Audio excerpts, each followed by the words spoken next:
Hello everybody, welcome back to my live stream with this horribly grainy video. I'm on a 2015 MacBook Pro. It should be good quality camera, but apparently not. I've tried cleaning it, but that doesn't seem to do anything, so maybe I'll investigate why that's the case, and possibly get an external webcam. Oh dear. Anyway, I have wine. A little late tonight again, but hey, I have wine because I've finished for the bank holiday weekend now. Finished work. It's been a long, short week. And tonight I'm going to read 2 more chapters of my novel, The Kraken's Curse. And I'm going to read for you chapters 15 and 16. Here we go. Chapter 15. A Chance Meeting. As it was now early December, it was cold, ever so cold. The village hall where all 4 friends had decided to meet was at the bottom of Main Street, and the walk was short, but bitter all the same. Soon after he had left Captain McCrae, Arthur had visited the others and told them of his discoveries. Beatrice, due to her age, was the only exception. All 4 came from different directions, 2 from the top street, 2 from the bottom, and they all arrived at different times. First was Arthur Boston, who paced briskly down from the village shop, which had its windows lined with fake snow and Christmas decorations.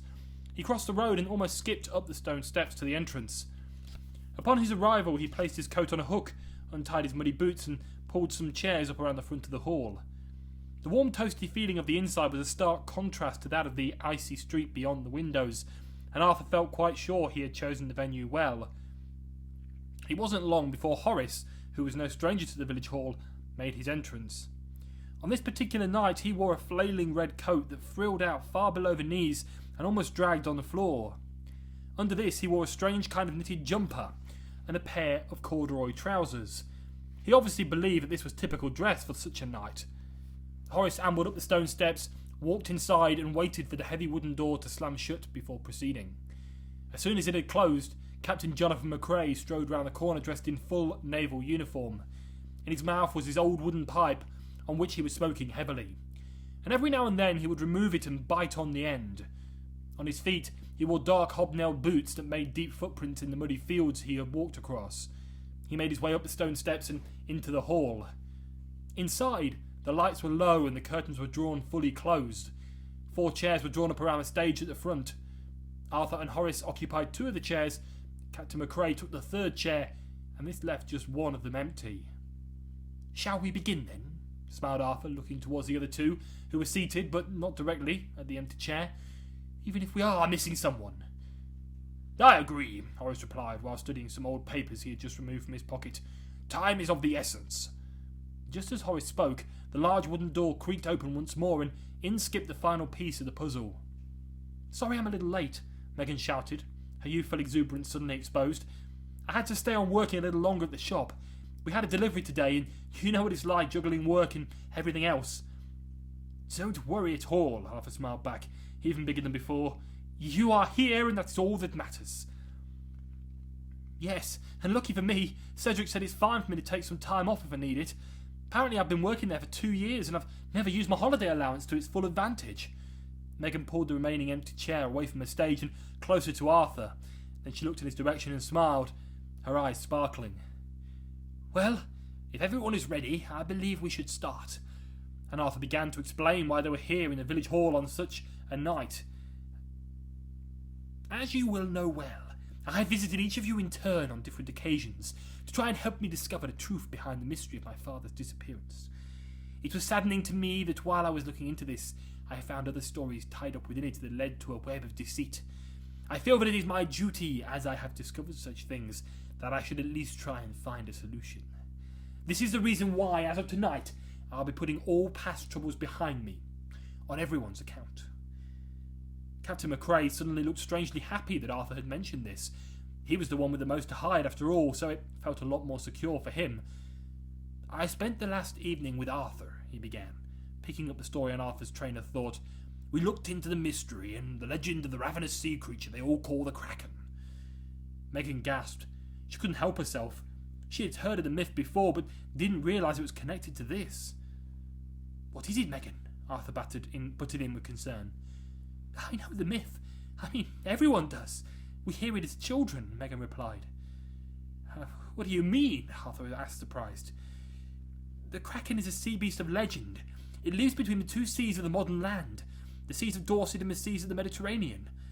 It has not lived in these parts for many thousands of years, however, and the myth is that upon its return to these shores, everyone in the human race will be in grave danger. Even as she spoke, the childlikeness of her voice was lost.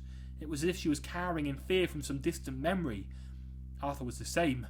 In fact, Horace was the only one who remained unaware of what was happening. But Arthur started looking around the room. Why didn't I stumble across this before? My father grew up on the coast from a very young age. Surely he would have noted this somewhere in his diary. Horace had remained silent throughout the conversation so far.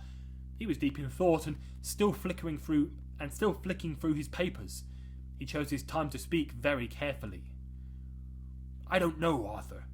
It can not have been that important to your father at the time, but if it helps, I will explain my feelings on this matter.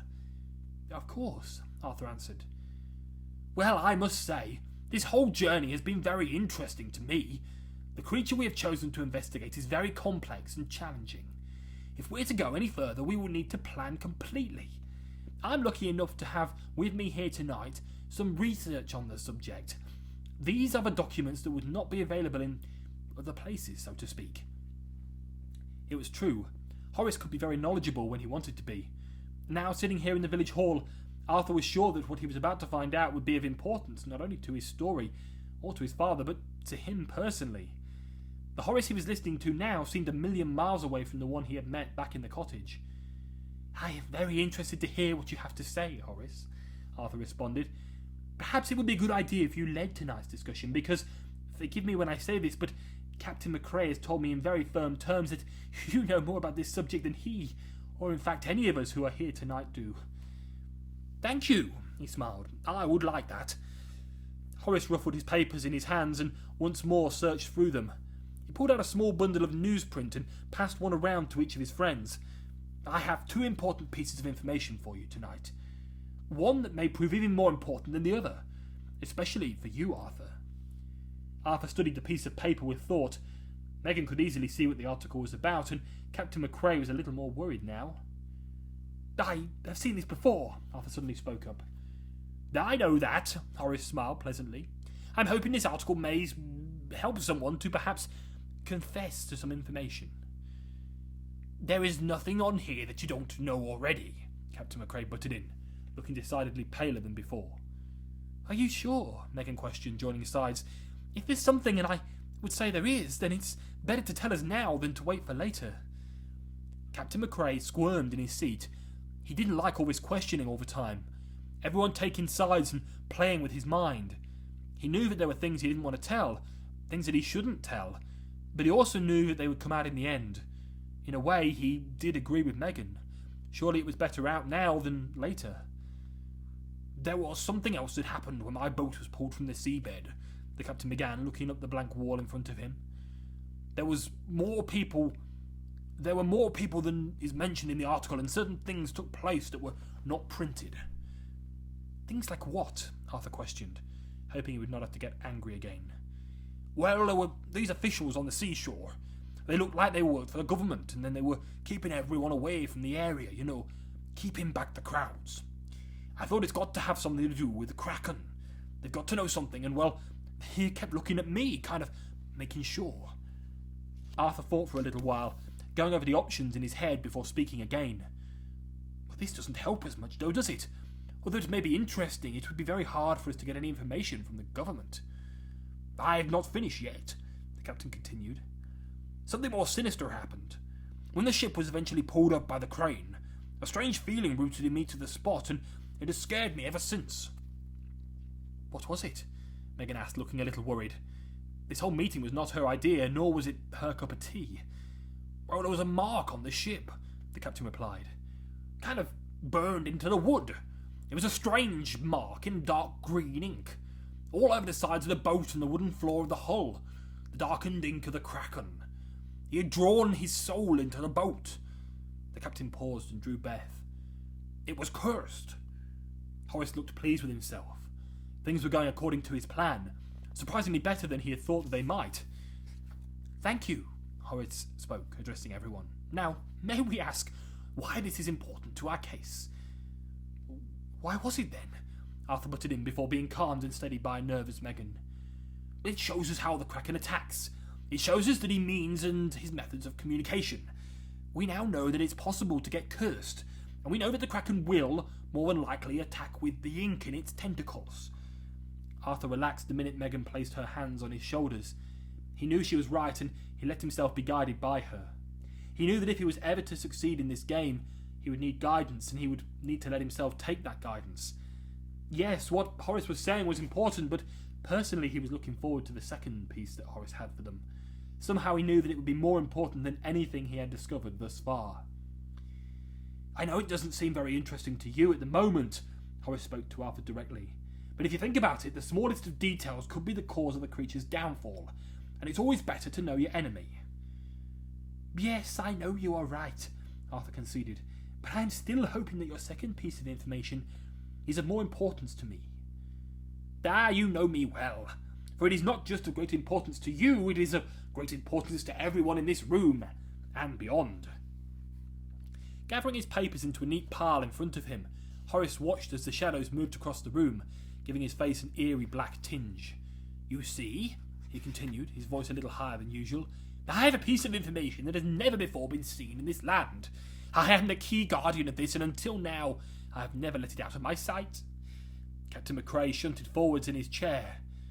"I don't like the sound of that," he whispered in a gruff voice, biting onto his pipe. "I don't like the sound of that at all." Flicking through the pages with his stubby fingers, Horace looked for the piece he was interested in. He knew he had placed it here to risk it being bought tonight, but at the same time it was a risk worth taking. Placing his hand around a piece of parchment that was rough and thick, unlike the others, Horace flung his hand triumphantly into the air, and the corner of the paper caught the little of what light was left in the room. All across the aging parchment, deep veins started to appear. The light was seeping all over the surface of a document and revealing some ancient language that was undecipherable. But no sooner had the letters appeared than they moved again, dancing around the page to form sentences and paragraphs, and it was at this point that Horace brought it back down to reading level. He started and then addressed the audience. In his eyes were patterns of fear and dread. "Legend tells that there is only one way to defeat the mysterious Kraken, beast of the sea. It involves many magical powers and instruments. It can only be executed by the most powerful race, those that call themselves the Divine Ones. Of course, many have tried to gain power and glory by pitching a fight against this creature, but on each occasion consecutively they have failed, and achieved only the blasting of themselves into a million tiny pieces. But there was one instance that proved contradictory. The most recent battle resulted in the dislodging of some of the Kraken's powers, and the transformation of these powers into the competitor. This has never before happened in our land's long history, and of course this battle was the one between the Kraken and your father, Arthur." "But how do you know such things? What is written on the page, and how did you come to possess this instead of me?" Arthur babbled, without thinking. He knew his father, and he knew that something like this should have been placed in his keeping. "All questions will be answered in due course," Horace replied, without emotion. "But for now, you must listen." Horace pulled the paper close to his face. He adjusted the angle so that again the words began to spill off the page, and when he was happy, he continued to read.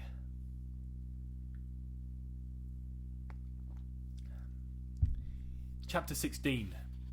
Night of the Silver Fox. It was the darkest of night. No moon, no stars, just the flickering lights from a distant village. It was a night that suggested fearsome dread, and the air was filled with a strong sense of foreboding. There were several great oak trees growing from the immense crevice that engulfed the hillside, their branches reaching out into the cold air and sensing the mystery. Silently they kept watch over the valley below. Faint sounds could be heard in the distance, the odd villager locking up for the night or the sailors down in the bay. But there was another sound, an intimidating and mysterious sound, a sound which had not been heard before. Beyond the tallest grasses and past the gnarled bark of the oak trees, the dark figure of a man trudged wearily up the steep slope of the hill. He paced to the side, avoiding the deep cracks in the ground, and looked towards the peak of the hill. He was dressed in flailing black trousers, ripped at the bottom, and he wore a thick hooded jumper that concealed his face. The only way to recognise him was from the hideous glow of his bright green eyes. The person stumbled and reached for the safety of an oak branch, hauling himself up onto the peak. He fell down exhausted and waited a few seconds to catch his breath before carrying on. He paced across the field with his boots making deep prints in the soft ground, and then he headed for the side of the hilltop, dodging the sleeping livestock as he went. Upon reaching it, he looked up and down with those piercing green eyes, checking for anything that should not be present. Once he was satisfied, he reached silently into the pocket of his jumper and removed a single roll of parchment. Judging by the look in his eyes, this person was immensely pleased with themselves. It was as if they had completed some great deed, and it was certainly worth congratulating themselves for it. "You have done well, Otane," the person spoke to himself, in an evil sneer that was unlike any other voice. "It is, of course, a great triumph for anyone such as you to climb to great heights. How well you have done, and how praised you will be when you finally accept your destiny, and are at last allowed to rule over all the land." Once Otane held the parchment in his tight grasp, he waited. It was obvious that he was not going to leave anything to chance. He needed something particular to happen, something very important. Down in the village, everyone was asleep in their beds. Everyone, that is, except for a trim middle-aged man who was standing at the top of a deserted road and looking towards the hill that marked the end. He was about 45, had short brown hair and was cleanly shaven. He wore blue jeans, a sweatshirt, and had a smile on his face. In his right hand he clutched a small square of paper, crumpled from the many times it had been folded and unfolded, and from his left belt loop a silver something danced and shone in the moonlight. Once again, just to be safe, the young man opened the paper and read it back to himself. By the time he had finished, the smile had fallen from his face, yet he still had a look of determination. "It has to be tonight," he told himself. "It does not end tonight, then every single person in this village will be in danger. I have to do it, as I have been deemed strong enough to hold this burden." Apparently this little self-prep talk had motivated the young man, as the smile reappeared and he turned to walk further up the road towards the hill. He had not ventured far when he was stopped in his tracks. "George! George!" A plump aging woman spoke as she ran towards where the man was standing. "George, where on earth are you going at this ungodly hour of the night?" George turned and chuckled, looking at the lady in front of him. "I might ask you the same question, Beatrice. Should you not be tucked up in bed with a warm mug of cocoa?" "Yes, well, it's just we are all worried about you." "I can see that, and I'm very grateful," George continued. "But I have to end something tonight. Something that, if not completed, will put all of our lives in danger." "All of our lives?" Beatrice squeaked. "Well then, I guess you'd better go and do it." And then she turned and walked briskly back down the street. George just had time to watch her close the front door behind her before he started walking in the opposite direction once again. By the time he had reached the peak, the cold night air was attacking his body, and he wished that he had worn something a lot warmer.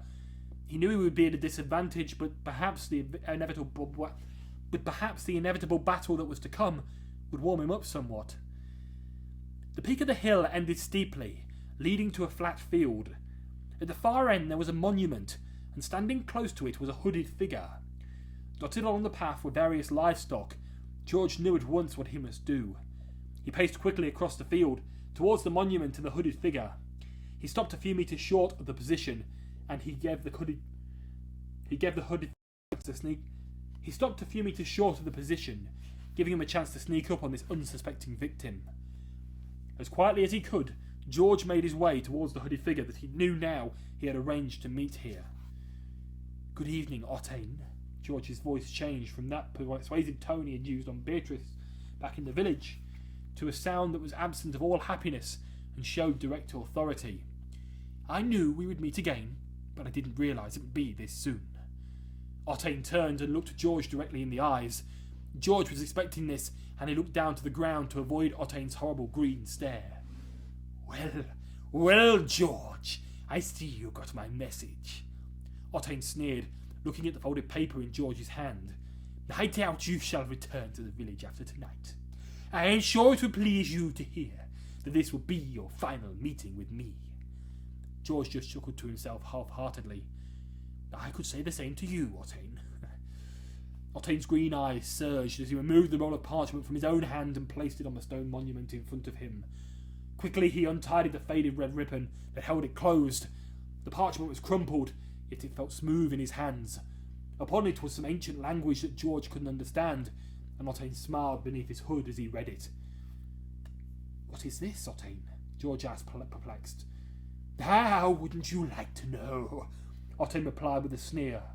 "We all have our secrets, George, myself included, although I was wise enough to bring mine along with me tonight." "How do you know, though, that I've not got any secrets of my own stored in my numerous pockets?" George laughed sarcastically. The word weapons had such intent that it made Otain squirm. Otain, obviously shaken by George's last comment, suddenly upped his attack. Reaching into his pocket, he produced a short stick and pointed it directly at George. "It ends here, George. It ends now." He spoke calmly as a jet of blue light erupted from the end of his stick. It hit George squarely in the stomach and knocked him backwards with such a force that it flew a good few meters. Otain walked towards where his victim had landed and stood over him. "What you have just witnessed, George, is a spell from the ancient scroll of the Philistries." Otain continued calmly and with dignity. "The Philistries are distant ancestors of mine, and the scroll guarantees me the right to rule over both the land and the sea." Otain smiled and raised his stumpy stick once more. "Of course, with people like you, who are determined to meddle in my plans and make a mockery of my heritage, it is no wonder that I have yet to succeed." Otain flashed his speech and looked down upon George. Otain finished his speech and looked down upon George. There was a smile etched upon the man's face. He was not at all fazed by what he had just heard, and as Otain stood with a stick in one hand and the other hanging limply at his side, he spoke. "Ah, Otain, Otain, Otain," he smiled. "You just don't do your research, do you, these days? You do not know the many powers that I possess, powers beyond your imagination. You see, I can tell when someone is humouring me, George." This last remark must have angered George a great deal, as several things now followed all at once. Otain, the huge lumbering figure with the awful green glow in his eyes, raised again the stumpy stick in his left hand and aimed it directly at George. As he did this, George had that split-second advantage which allowed him to move from his position and gain a better foothold on the wet earth. He managed to reach for the branch of a nearby tree and put himself back up to full height, just as Otain abandoned his stick and lunged towards him. "You are not getting away this time, George!" he bellowed, his high-pitched voice piercing the cold air and almost causing the earth to shake. Both men were now nearing the edge of the flat hilltop. Both wanted to escape, but knew that if they were to fall from this height, they would surely be killed. Otain edged closer to George. With each step forwards, the other took a step back. George was hanging to the branches of the gnarled oak tree for dear life when he spoke again. "Otain!" he shouted clearly and with as much authority as possible. "I'm afraid I have no choice but to defend my rightful place on this earth, for as we are edging closer and closer to this knife edge, surely the conclusion will be that one or other of us will fall to our death." With all his strength and willpower, George began the attack. He pushed hard against the trunk of the tree and launched himself upwards. The silver something hanging from his left belt sparkled and gleamed more than ever, and as he reached for it, Otain's expression changed to that of a horror. The long silver sword was alive in the moonlight. The polished surface was glimmering as new as the day it was made. Upon the blade there was an inscription, an ancient piece of writing that beheld the future of both men standing on the lonely hilltop this cold night. George could not stand it any more. He was ready, and he knew that this was it. "This is for Alexander Boston and all that he stood for," he roared. "May we all bask in the world that he created and work forever in his legacy." As he ran towards the dark mound of a body that was curled upon the hilltop, the sword in his hand seemed to glow. Otain was not ready for the impact, and when the blade hit, a piercing scream filled the air. It was a scream that tore the trees from their roots and rattled the roof tiles in the village. Otain lay back on the cold ground. The blade of the sword lodged in the side of his left leg. The pain was unbearable, but he was not dead. He still had the slightest of strength, and this was all that he needed. By now, George had escaped to the stone monument on the opposite side of the hillside and was presently reading the ancient writing on Otain's script. He was so engrossed in a language that he didn't understand that he did not notice the dark figure move from where he lay and paced towards him. Ottain held the silver sword high in the air. Specks of green blood covered the surface and ran from the cut on his leg, but he didn't care. He was going to be the one to destroy George Boston. So many had failed, but he would succeed. He would be the one. What happened next would mystify even the most magical of creatures and humans alike. As George stood reading the ancient language on the parchment out loud, Ottain picked up the pace and began running towards him. Sa le ma debin jun, George read. This is it, Ottain whispered.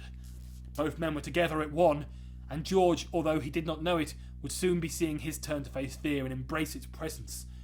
The sword never hit. Ottain had made it to the stone monument. He had thrashed the sword at George. George had stood, but the sword had not hit. There seemed to be an invisible force surrounding George, perhaps the magic of the sword itself, but whatever it was, as Ottain thrashed backwards and forwards, he began to tire, and soon he could not face it any more. The sword sped from his hand at such a tremendous speed it was unimaginable. It was heading towards the stone monument behind George, and when it hit, there was a deafening crack. The sword fell to the floor and the stone split in two. A magical blue and orange light was appearing before both men's eyes. Ottain, lying on the floor exhausted, hand clutched over his wound, and George forced backwards by the impact. The sight was awe-inspiring. It was as if the very soul of the land was there in front of them, dancing to the tune of the night and whispering sweet music into both men's ears. The light sang a lullaby and both men were under its spell. The light rushed around their bodies, controlled their minds, and then it created their futures. Ottain's body was growing weak, but his leg was no longer wounded. Somehow it had healed. He felt dizzy though, as if he were no longer conscious, and as George looked on, Ottain's body started to fade into the night. It was as if he had just disappeared, and for a split second George knew he had won. Wherever Ottain had gone, he would no longer be a threat to the world. However, for the first time in his life, George Boston was wrong. These were the last conscious thoughts that George could remember. His life from that point onwards would be lived through the eyes of someone else, the eyes of another animal. He would still have human thoughts, but he would be trapped in another's body. Nobody would ever know what happened that fateful night. The only evidence was the rubble of the stone monument, which went unnoticed by the few who ventured this far above the village. The night was cold again. The darkness wrapped its long fingers around the wet ground, reclaiming its property and wiping all traces of events that had occurred. The winds blew the berry bushes on the slope of the hill, and a small creature padded between the gnarled oak trees that protected the hilltop. It was the slender body of a single silver fox. So, there we go, chapters 15 and 16 of The Kraken's Curse. I shall be back tomorrow night to read chapters 17 and 18, and I really hope that you can join me for those.